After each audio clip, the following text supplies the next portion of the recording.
Assalamualaikum warahmatullahi wabarakatuh. Perkenalkan, saya Jody Irawan, NIM 218441006. Di proyek kali ini saya bertanggung jawab di bidang MIT App Inventor, Firebase, dan wiring sensor. Halo teman-teman, nama saya Theo Christian, NIM 218441022, dan dalam proyek ini saya bertanggung jawab dalam pembuatan prototipe. Bismillahirrahmanirrahim. Halo semua teman-teman, perkenalkan nama saya Rian Septiana, NIM 218441016. Di proyek kali ini saya bertanggung jawab atas segala sensor dan aktuator. Saya juga yang membuat program microcontrollernya dan saya bantu di wiring juga.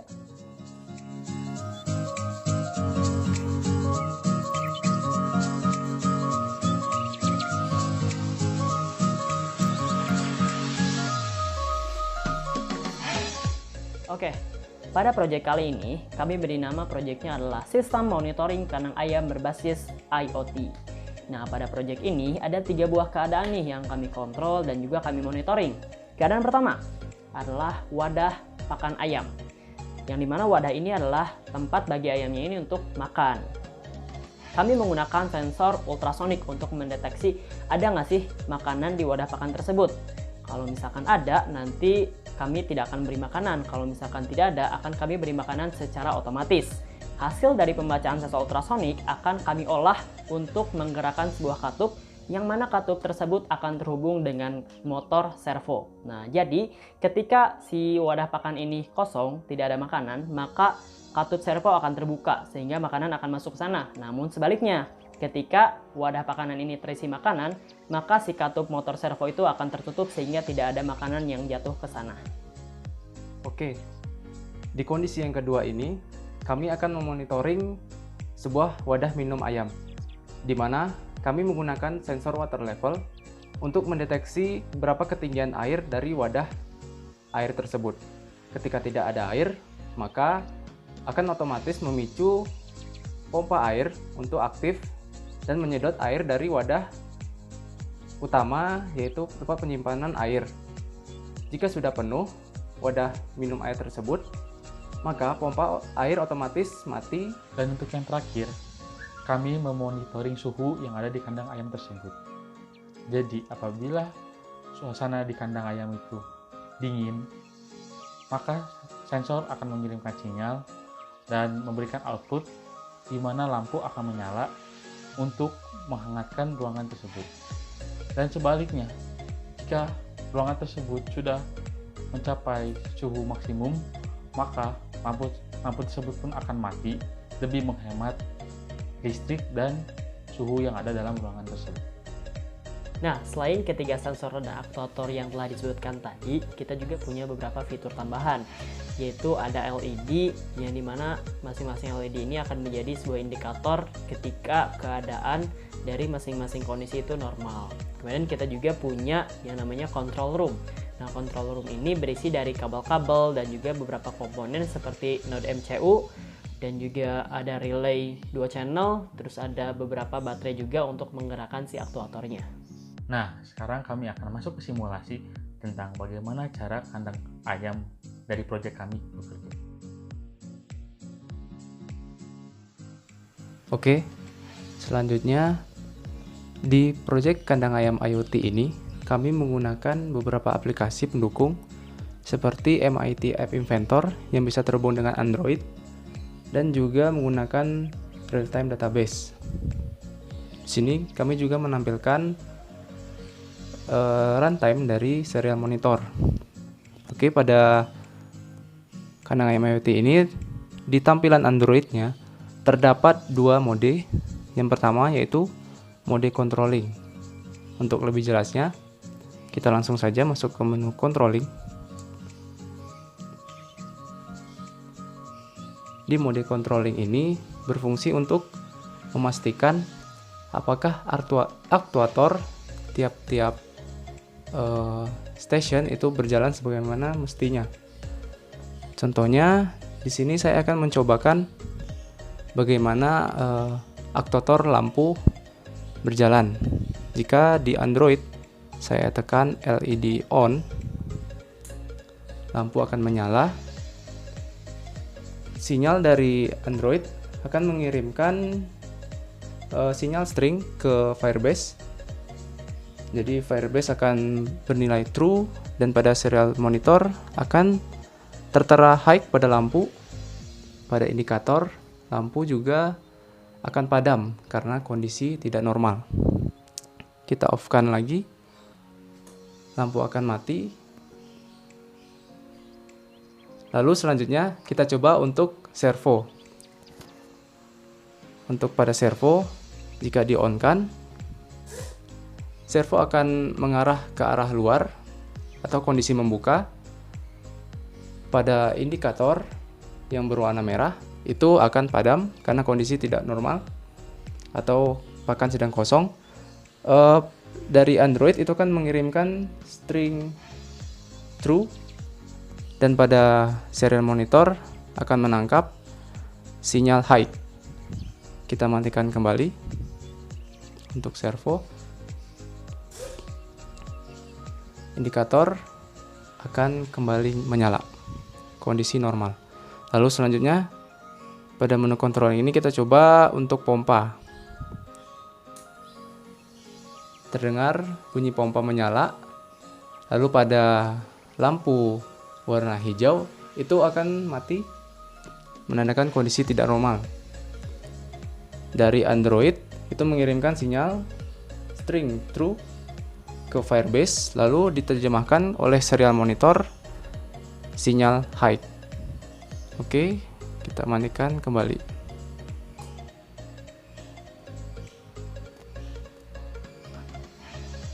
Kita kembali ke menu mode. Oke, sekarang kita lanjutkan ke mode menu yang monitoring. Oke, kita klik di Android menu monitoring. Nah, kemudian dari tampilan baik itu di MITF Inventor dan juga di Node MCU ini akan berubah menjadi mode monitoring bagian atasnya. Kemudian di bawahnya itu ada beberapa sensor seperti sensor jarak, sensor humidity, temperatur, dan kembali lagi ke mode monitoring. Nah, bisa kita lihat di aktuator di sebelah sana itu ketiga sensor akan membaca keadaan, dimana kita akan bahas satu-satu nih. Kita bahas dulu yang pertama adalah sensor suhu pada kandang.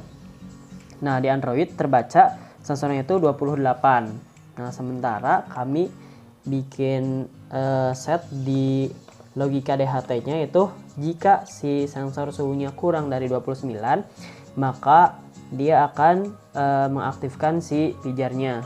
Nah, di sini kita tuliskan pijarnya low karena nanti di relay akan kita balikan gitu kondisi NO dengan NC-nya. Oke, itu untuk yang di Node MCU-nya. Sekarang kita beralih ke MIT dan Firebase.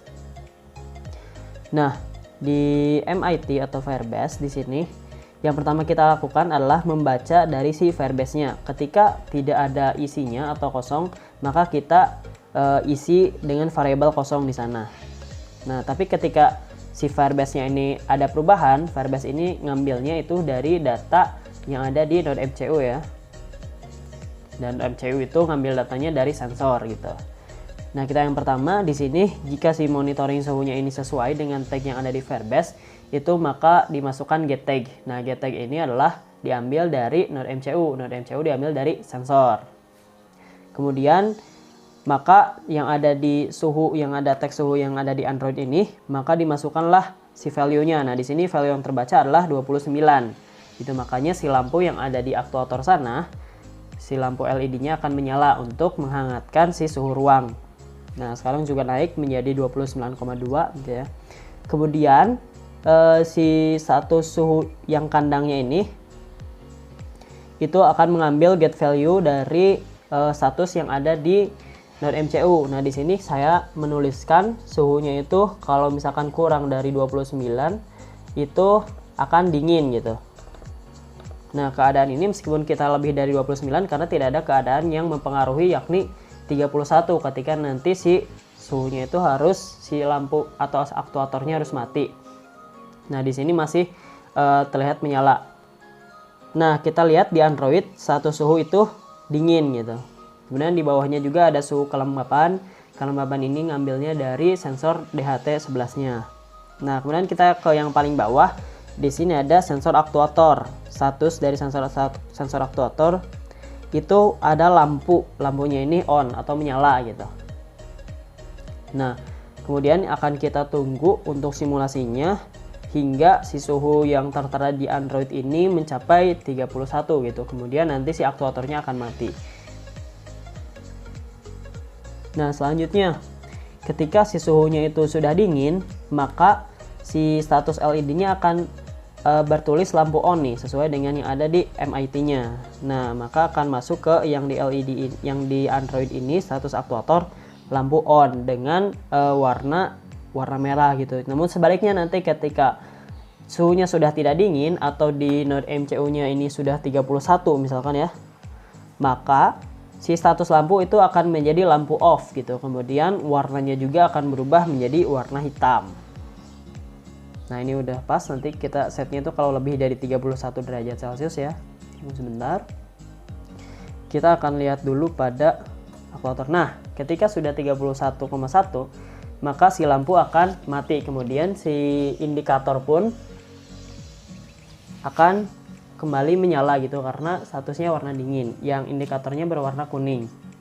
Nah, selanjutnya kita lihat di sini si status suhu itu berubah dari dingin menjadi hangat gitu dengan warna yang menjadi warna hitam, dan di status aktuator si lampu pun akan menjadi off kembali. Seperti itu untuk kondisi yang pertama.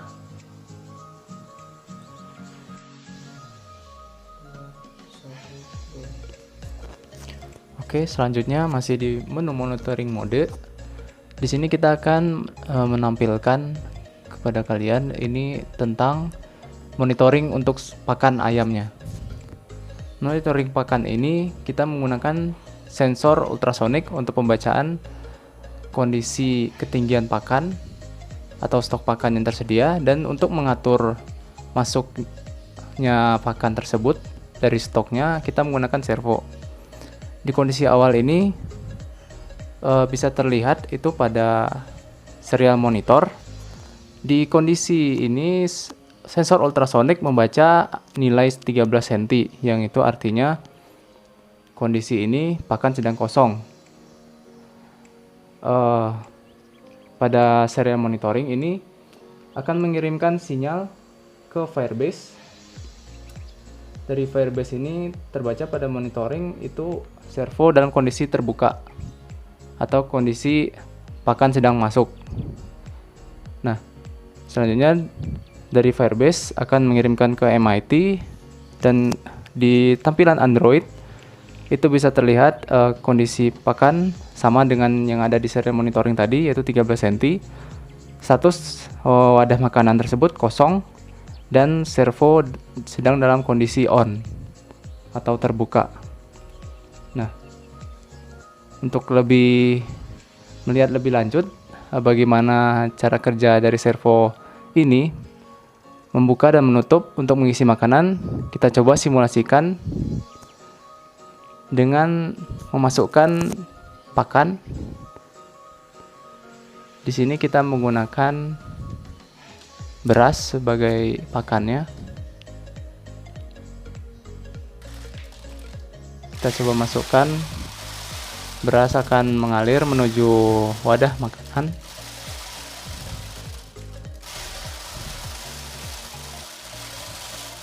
Pada serial monitor itu akan terbaca angka 1208 yang menandakan ini sebenarnya kondisi pakan yang tidak rata.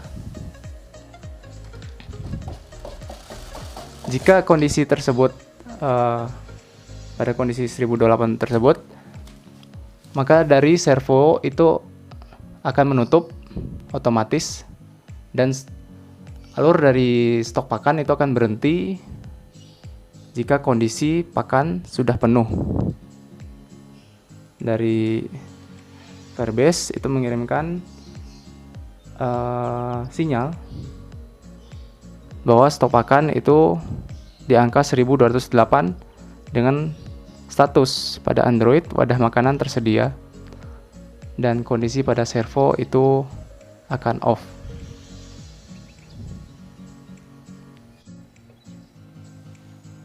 Oke, sekarang kita lanjutkan ke sistem monitoring yang ketiga, yaitu kita akan memonitor si wadah minumannya.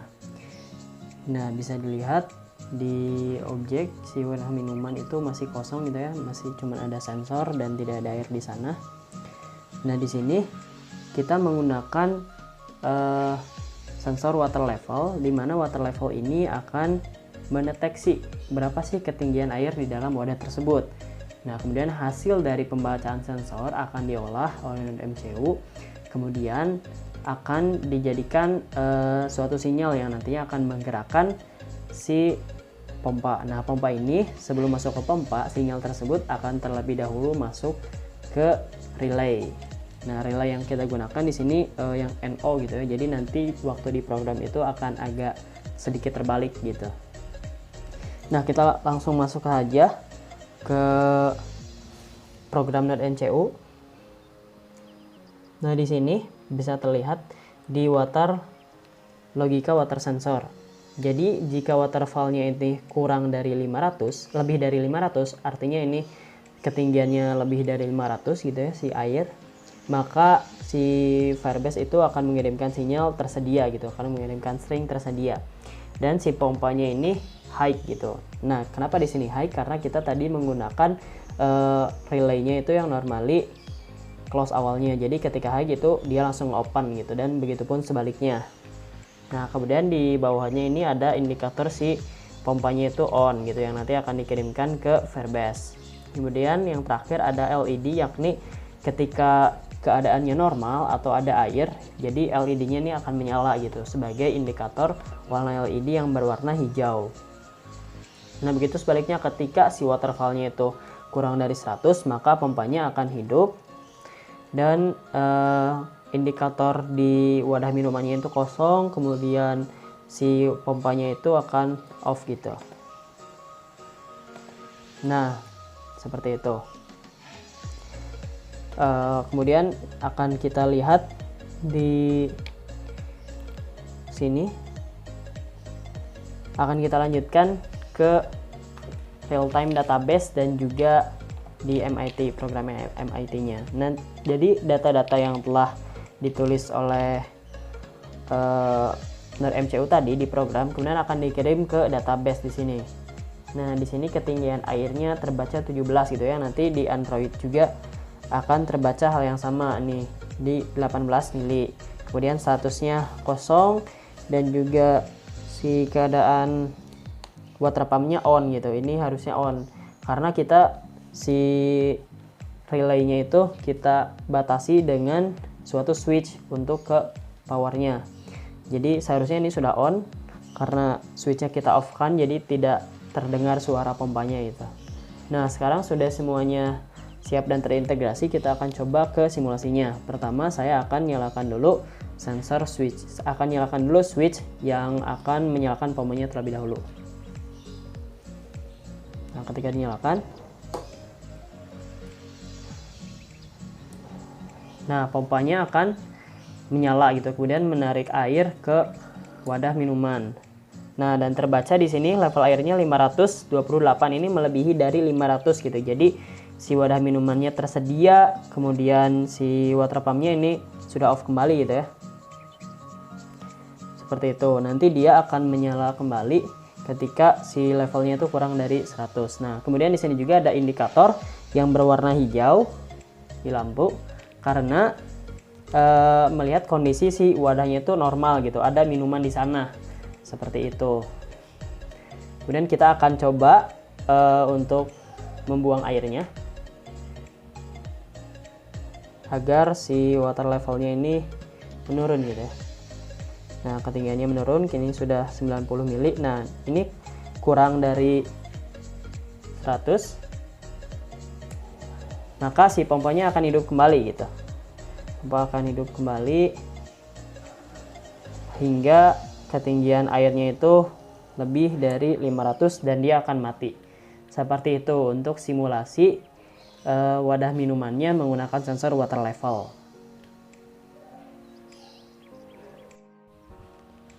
Oke, selanjutnya setelah data-data pada monitoring mode itu terdata semuanya, maka data yang tertampil tersebut akan disimpan dalam database. Seperti apa tampilan dari database tersebut? Kita klik go to database.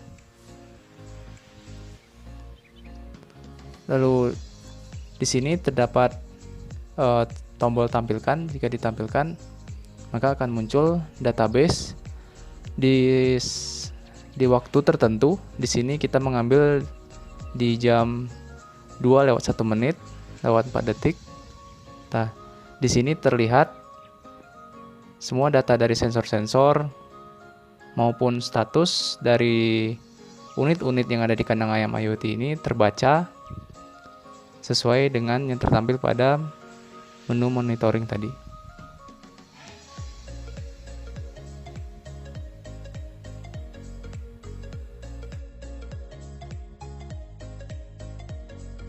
Sekian pemaparan dari video presentasi proyek kami. Saya Tia Christian. Saya Jody Irawan. Saya Rian Septiana. Assalamualaikum warahmatullahi wabarakatuh.